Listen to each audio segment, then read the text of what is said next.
ఓం శ్రీ సాయినాథాయ నమః. సాయి పారాయణ వినే కొలది వినాలనిపిస్తుందండి.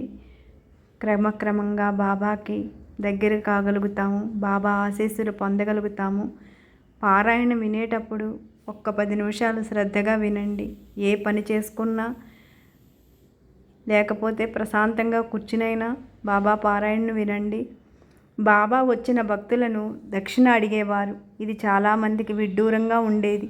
ఆ విషయం వలన బాబాని ఈసరించుకునేవారు లేకపోలేదు. భక్తులు ఎన్నో జన్మలలో గల పాపాలను రూపుమాపడానికే బాబా దక్షిణలు అడిగేవారు. అదే సత్యము. కాకాజని స్నేహితునికి విగ్రహ పూజ, వ్యక్తి పూజ పనికిరావు. కాకా ఎన్నో మారులు బాబావారి దివ్య దర్శనానికి రమ్మన్నా వాయిదా వేసేవాడు. తుదకు కాకాను సంతోషపెట్టడానికే షిరిడీకి వెళ్ళుటకు అంగీకరించి ఒక నియమం పెట్టాడు. మిత్రమా, నేను మాత్రం అతనికి నమస్కారం చేయను, దక్షిణ కూడా ఇవ్వను అనగా కాకా మహాజని అలాగేనన్నాడు. ఇద్దరూ షిరిడీ వెళ్ళి మసీదుకు వెళ్ళగా కాకా మిత్రుని బాబా మసీదులోనికి సాదరపూర్వకంగా ఆహ్వానించారు. ఆ మిత్రుడు మహాశ్చర్యమొందాడు. ఎప్పుడో చనిపోయిన తన తండ్రి కంఠధ్వని నా తండ్రిదే అని హఠాత్తుగా బాబా దివ్య పాద పద్మాలపై పడి సాష్టాంగ వందనాలు ఆచరించాడు. బాబా ఆ మిత్రుడు ఉండగా కాకాను రోజుకు 2 మారులు దక్షిణ అడిగి తీసుకునేవారు. కానీ ఆ మిత్రుణ్ణి అడగలేదు. నిన్ను దక్షిణ అడగలేదని నీ మనసులో సందేహం ఉన్నది, నీకు దక్షిణ ఇచ్చుటకు ఇష్టం లేదు. బాబా కాకా మిత్రుని చూసి అనగా అతడు అద్భుతపడి మనసులో నాకున్న అభిప్రాయం వీరికెట్లు తెలిసిందని, వీరు మహిమాన్వితులని తెలుసుకున్నాడు. బాబాకి అతడు దక్షిణనిచ్చి బాబా తమ మహత్యము తెలియక గావించిన నా తప్పులు క్షమించమని వేడుకున్నాడు. అందుకు బాబా కాకా మిత్రుని చూసి మనిద్దరి మధ్య గల తెరను తీసేస్తే ఏమీ లేదన్నారు. కాకాకు అతనికి వెళ్ళడానికి అనుమతించారు. ఇద్దరూ గృహానికి చేరుకున్నారు. కిటికీ తలుపులు తీసేసరికి 2 పిచ్చుకలు చచ్చెను, ఒకటి పారిపోయాను. ఓహో, ఆ పిచ్చికైనా బ్రతుకుటకు బాబా తొందరగా మనలను పంపారు అని ఇద్దరు అనుకున్నారు. కాకా మేనేజరుగా చేయుచున్న కంపెనీ యజమాని టక్కర్, అతని హైకోర్టు న్యాయవాది కూడా. అనేక మార్లు కాకా షిరిడీ వెళ్ళి బాబా దర్శనంగాంచి రావడం టక్కరకు అనుమానం కలిగింది. బాబాని పరీక్షించాలని కాకా అతడు వేరొకరు ముగ్గురు కలిసి షిరిడీ వెళ్ళారు. బాబాని దర్శించిన టక్కర్ ద్రాక్ష పండ్లు వారికి సమర్పించాడు.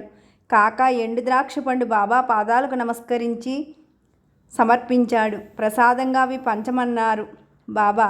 టక్కర్ ఇవ్వగా అతను డాక్టర్ ద్రాక్ష పండ్లు తినమన్నాడని వాటిని తినడానికి అనుమానించాడు. చివరకు నోటిలో వేసుకున్నాడు టక్కర్. గింజలేమి చేయాలి? తన జేబులో వేసుకున్నాడు. బాబా వానిని తినమనెను. వారి ఆజ్ఞ ప్రకారం తినగా వానిలో గింజలు లేకుండెను. మిగులు ఆశ్చర్యపడెను. బాబా తన మనసును కనిపెట్టి గింజల ద్రాక్ష పండ్లను గింజలు లేనివిగా చేశాను.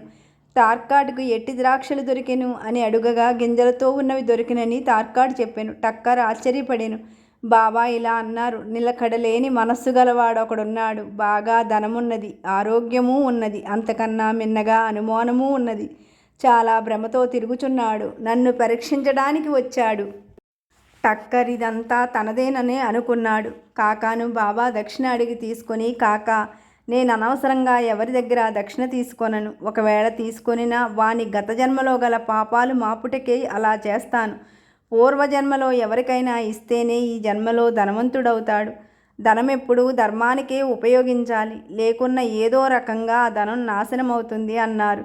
బాబాకి టక్కర్ దక్షిణగా ఇచ్చాడు పైకం. బాబా దివ్యదర్శనం వల్ల అతనికి గల సందేహాలన్నీ పోయాయి. ఒక ఆయనకు రాత్రి భాగమున నిద్ర లేకుండా ఎంతో బాధపడుచున్నాడు. ఎప్పుడో చనిపోయిన వాని తండ్రి సరిగా నిద్ర పట్టే సమయానికి వచ్చి నోటికి వచ్చినట్టు తిట్టి అతనికి నిద్ర లేకుండా చేయుచున్నాడు. ఇలాగా అతడు ఎన్నాళ్ళ నుండియో నిద్ర లేక ఎంతో బాధపడుచున్నాడు. ఏమీ చేయుటకు తోచలేదు. ఒకరోజు బాబా భక్తుడు తారసించగా అతనిని తన తండ్రి తిట్టడం చెప్పగా బాబా ఊది ఇచ్చాడతను. దీనిని పడుకునే ముందు నుదుటి తిలకంగా ధరించి తక్కినది తల క్రింద పెట్టి పడుకోనమని సలహా ఇవ్వగా అతడు అట్లే చేశాడు. ఆ రాత్రి అతడు గాఢంగా నిద్రించి ఆ రోజు నుండి బాబా భక్తుడై నిరంతరము వారి పవిత్ర నామజపము గావించి మంచి జీవనము సాగించాడు. బాబా ఛాయాచిత్రమును వేలాడగట్టి ప్రతిదినము దానిని పూజించి ఎందరికో బాబా దివ్య మహత్యాన్ని వివరించి ముఖ్యంగా తనకు కలిగిన దివ్యానుభవాన్ని తెలిపి మంచి కీర్తినార్జించాడు. బాలాజీ పాటినేవాస్కర్ అనేవాడు బాబా నిత్యము ఏ దారిలో వెళ్ళినారో ఆ మార్గమంతా తుడిచి పవిత్రమునరించిన మహత్తర దివ్య సేవాభావుడతడు. బాబాని నిరంతరము అనుసరించి ఉండి బాబా నేత్రాలకు రెప్పల వలె కనిపెట్టి వారినే త్రికరణములుగా దైవంగా కొలుచువాడు పాటిల్. అంతేకాదు తన పొలములో గల పంటనంతా సమర్పణ చేసి బాబా పాదముల దగ్గరే తన తర్వాత అతని జీవితం అంతా హారతి కర్పూరం వలనే చేసుకున్నవాడు పాటిల్. అతని తరువాత అతని కుమారుడు కూడా పితృదేవుని అడుగుజాడలలో ప్రయాణించి బాబా దివ్యాశీస్సులు పొందాడు. ఆ రోజు పాటిల్ శ్రాద్ధ దినము. అతని బంధువులు మిత్రులు చాలామంది భోజనానికి పిలిచినా సరిగా వేళకు ఎంతో మంది వచ్చారు. ఆయన అర్ధాంగికి భయం కలిగింది. ఏమి చేయాలో తోచలేదు. ఈ విషయం వినిన కోడలు ఏమీ భయమక్కరలేదు, మన కార్యము కాదిది బాబా, అందువలన వారే సర్వము చూసుంటారని ఓదార్చింది. వంట పాత్రలను మంచి బట్టలతో పూర్తిగా కప్పింది. బాబాని ప్రార్థించి వారి దివ్య ఊది అన్నిటియందు చల్లి, బాబా ఈ కార్యము నీది, ఎలా విజయం చేసుకుంటావో నీదే భారమని వందనాలందించింది. బాబా దివ్యనామజపము చేస్తూ అందరకు వడ్డన సాగించింది. వచ్చిన వారందరికీ సరిపోయి ఇంకా మిగులుగా ఊరి వారందరికీ బాబా ప్రసాదమని పంచినది. బాబా దివ్య మహత్యానికి ఇది ప్రత్యక్ష ప్రమాణము. షిరిడీ నివాసి బాలాజీ పాటిల్ గృహానికి రఘు పాటిల్ వెళ్ళాడు. అక్కడ ఆవులశాలలో ఒక సర్పము కానిపించింది. అందరూ ఎంతో భయమందగా, సాయి ఇదిగో పాలని గిన్నె నిండా పాలు పెట్టి త్రాగమన్నాడు బాలాజీ. అంతలో ఆ పాలు త్రాగిన సర్పము అదృశ్యమైంది. ఇద్దరు భార్యలున్న బాలాజీకి బాబా బట్టలిచ్చి ఆశీస్సులందించారు. ఓం శ్రీ సాయిరాం సదా వరప్రదః. బాబా దర్శనానికి గోవా నుండి ఇద్దరు మనుషులు వచ్చి బాబాకి సాష్టాంగ వందనాలు అర్పించారు. బాబా అందులో ఒకరిని 15 రూపాయలు దక్షిణ అడిగి తీసుకున్నారు. రెండవ వాడు 35 రూపాయలు ఇస్తే వద్దన్నారు. ఇది వింతగా అందరకు అగిపించింది. బాబా నీ చరిత్రే చిత్రము, ఇదేమన్నాడు శ్యామ. ఇదిగో శ్యామ, నాకు బాకీ పడిన వాడినే అడుగుతాను, తక్కిన వారిచ్చినా పుచ్చుకోను. అతడు ఉద్యోగం లభిస్తే మొదటి నెల జీతమిస్తానన్నాడు. అందువల్ల అతని దగ్గర ఆ జీతము 15 రూపాయలు పుచ్చుకున్నాను అనగా అందరూ ఆశ్చర్యమొందారు. సాగర తీరాన్ని చూస్తూ ఒక మహాభవనమునకు వచ్చి దాని వసారాలో కూర్చున్నాను. ఇంతలో యజమాని నాకు బాగా తృప్తిగా భోజనం పెట్టాడు. ఇంటిలో పండుకొనమనగా నేను అలాగే పడుకొని మంచి నిద్రలో ఉండగా నా జేబులో ఉన్న 30,000 రూపాయలు దొంగిలించాడు. అతడే నా డబ్బు తీసుకున్నాడని ఏడ్చాను. తర్వాత ఒక సన్యాసి అడ్రస్ ఇస్తాను, వారి వలన నీ పోయిన డబ్బు వస్తుంది, అంతవరకు నీకు ప్రియమైన పదార్థము తినకు అని చెప్పగా నేను అలాగే చేశాను. నా ధనము నాకు లభించింది. సముద్రపు ఒడ్డుకు వచ్చాను. అక్కడ ఒక పొగవాడ ఉంది. దానిలోనికి వెళ్ళలేకపోయాను. ఒకరి తోడ్పాటుతో అందులోనికి నేను వెళ్ళాను. అది ఎక్కడికో తీసుకుని వెళ్ళగా రైలుపై వచ్చి ఈ మసీదుకు చేరాను అని చెప్పగా, శ్యామ నీవు వీరికి భోజనం పెట్టించమన్నారు బాబా. అలాగే వారు భోంచేసిన తర్వాత శ్యామ వారిని అడుగగా ఇలా చెప్పారు, నేను గోవా వెళ్ళి నాకు ఉద్యోగం వస్తే మొదటి నెల జీతం నీకు సమర్పిస్తానని దత్తాత్రేయుల వారికి మొక్కాను. నాకు నెలకు 15 రూపాయల జీతం ఉద్యోగం వచ్చింది. నేను మొక్కు మరిచాను. బాబా ఈ విధంగా చెల్లించుకున్నారు. ఇది నా కథ. నా దగ్గర సుమారు 30 సంవత్సరాలు ఒక వంట బ్రాహ్మణుడు ఉన్నాడు. వాడు దుష్ట సహనంతో మారిపోయాడు. నా గదిలో ఉన్న 30,000 రూపాయలు పట్టుకుపోయాడు. నేను ఏడుస్తుండగా ఒక సన్యాసి వచ్చి ప్రియమైన భోజన పదార్థం నీ ధనం దొరికిన వరకు విడువమన్నాడు. బాబా గూర్చి చెప్పాను. నేను అలా చేయగా 15 రోజుల తర్వాత వాడే వచ్చి నా ధనం నాకు ఇచ్చి నాకు మతి చెల్లించి ఇలా చేశానన్నాడు. ఇక బాబా దర్శనం ఎప్పుడు గావింతినా అని నా మనసు ఆందోళన చెంది బాబా దర్శనం గావించుకుని ఇప్పుడు కుదుటపడ్డాను. మీరు సర్వజ్ఞులు, అవతార పురుషులని బాబా ఎన్నో విధాల పొగిడి తన చరిత్ర వినిపించినాడు. ఔరంగాబాద్కర్ అర్ధాంగికి ఎన్నో సంవత్సరాలైన బిడ్డలు కలగలేదు. యాత్రలు చేసి ధర్మాలు గావించి దేవుళ్లకు మొక్కినా ఏమీ లాభం లేకపోయింది. బాబా సేవ షిరిడీ వచ్చింది. తన సవితితనయుడు తాను కొన్ని నెలలు బాబా సేవ గావించుచూ ఉన్నారు. మసీదులో బాబా తన పరిస్థితి విన్నవించుకోనాలని ఎప్పుడు భక్తులచే నిండి ఉండుట వలన వీలు చిక్కలేదు. అలా కొన్ని నెలలు జరిగినవి. ఒంటరిగా బాబా ఉన్న అప్పుడే తన గోడు వినిపించాలని కాచుకుని కూర్చున్నది. అప్పుడు ఎంతకీ అవకాశం దొరకనందున బాబా అంతరంగిక భక్తుడు శ్యామకి విషయం మెరిగించి తనకి సహాయం చేయమని కోరింది. అమ్మా, నీవు అగరవత్తులు టెంకాయతో మధ్యాహ్న భోజన సమయాన మసీదు వాకిలి దగ్గర కూర్చుని ఉండు. సమయం ఎరిగి నీకు సంధ్య చేస్తాను. వెంటనే మసీదులో బాబా కలియవచ్చునన్నారు. సరిగ్గా మధ్యాహ్నం భోజనమైంది. బాబా దివ్యహస్తాలు శ్యామ తుడుస్తున్నాడు. బాబా హాస్యముగా శ్యామ బుగ్గను గిల్లాడు. బాబా, ఇదేమి పని? నీవు దేవుడువు, ఇలా బుగ్గగిల్లి చిలిపిచేష్టలు గావించు దేవుడు మాకు అక్కర్లేదని శ్యామ కోపగించాడు. శ్యామ, ఈ చిన్న విషయానికే నీకు కోపమా? సుమారు 72 జన్మల నుండి నీవు నేను కలిసి ఉన్నా ఇలా గావించలేదు. ఈ మాత్రం దానికి నీవు ఇంత కోపగించవచ్చునా అన్నారు బాబా. అలా మసీదు పైన తన గద్దెపై ఆసీనులయ్యారు. అదే సమయమని శ్యామ ఆమెకు సైగ చేయగా ఆమె వెంటనే బాబాకి వందనాలు అర్పించి టెంకాయ అగరవత్తులు ఇచ్చింది. బాబా టెంకాయని ఇటు అటు ఆడించారు. లోపల అంతా కొబ్బరి ఎండి టకటకమని శబ్దం చేసింది. ఇది ఏమంటుందో శ్యామ వినమన్నారు. శ్యామ విని, ఈ టెంకాయలో నిన్నున్న కొబ్బరి తిరుగుతోంది. అలా ఆమెకు గర్భములో ఒక బిడ్డ తిరుగుచున్నట్లు ఆశీర్వదించండి అన్నాడు. ఇలా శ్యామ బాబా ఎంతో హాస్యములాడుకున్నారు. ఆ టెంకాయ ఆమెకిచ్చిన సంవత్సరంలో ఈమెకు సంతానం కలుగునని బాబా ఆశీర్వదించారు. అలాగే ఆమె కొడుకును కని ఆ బిడ్డను తీసుకుని వచ్చి ఆమె బాబాకి 500 రూపాయలు అర్పింప, దాంతో బాబా గుర్రము శ్యామకర్ణాకు శాలను నిర్మించారు. ఓం శ్రీ సాయిరాం సదా వరప్రదః. బాబావారు స్థితప్రజ్ఞులు. ఒకరోజు మసీదులో మరుసటి దినమున చావిడిలో వారు పడుకునేవారు. భక్తులందరూ కలిసి హారతులు, పూజలు మొదలుగున్నవి జరుపుకొనుట ప్రారంభించారు. ముందు భజన చేసిన వారు, తర్వాత రథము, ముందర బాబా మధ్యలో భజన జరిపించడివారు.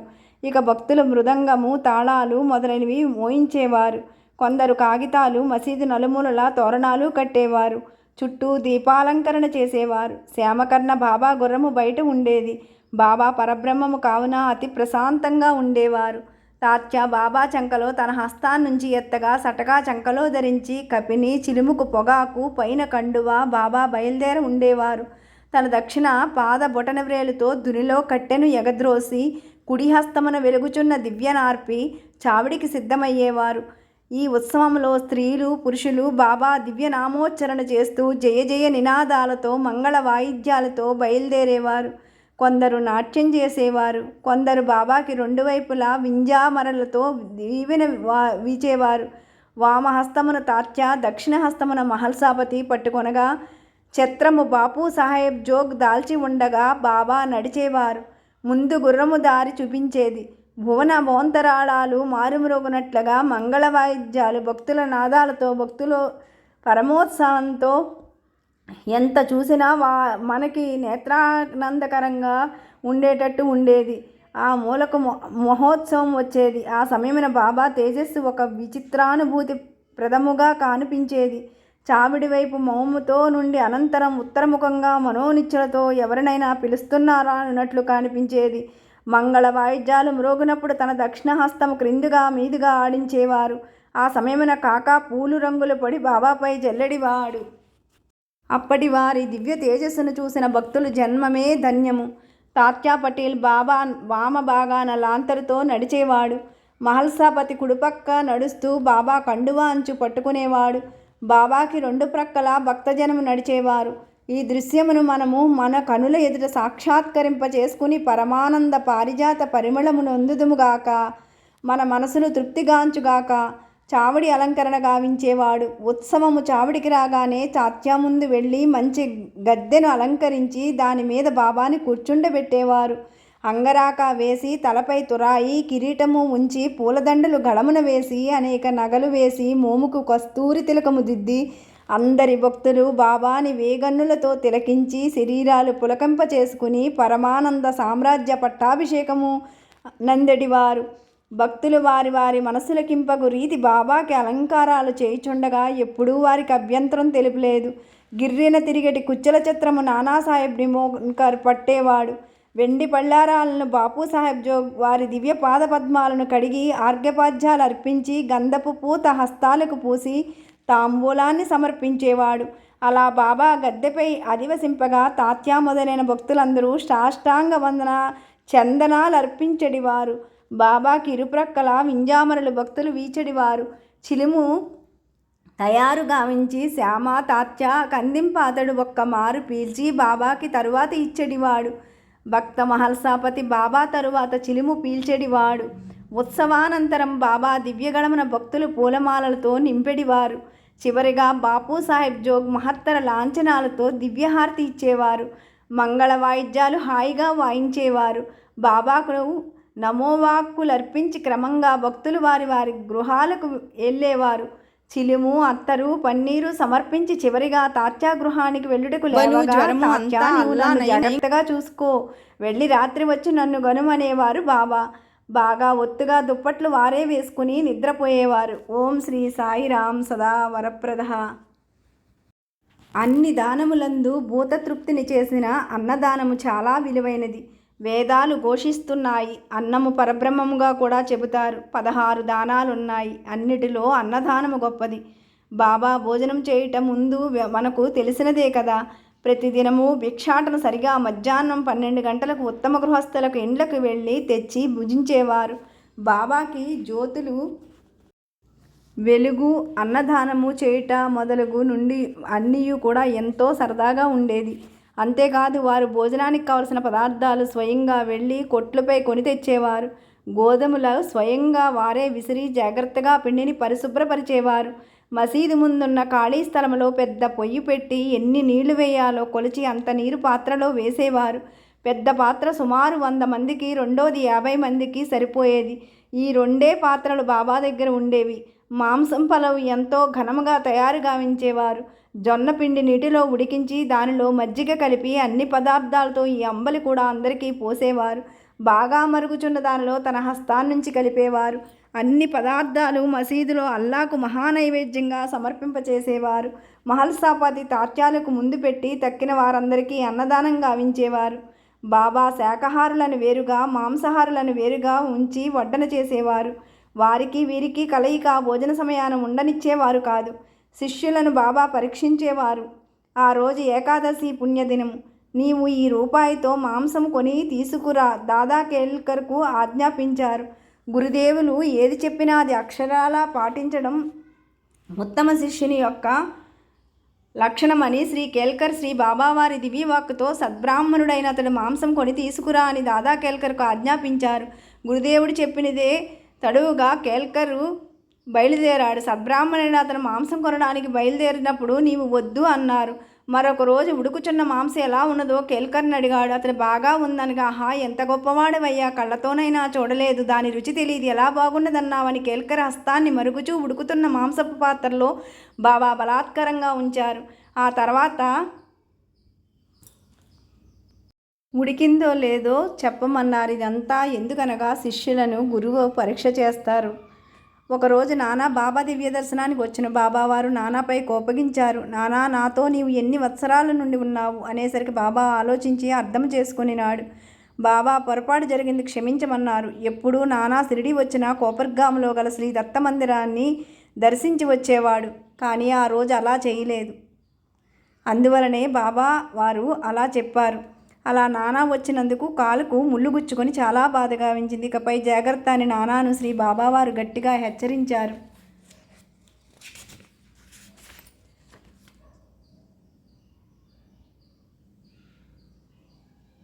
ఓం శ్రీ సాయినాథాయ నమః.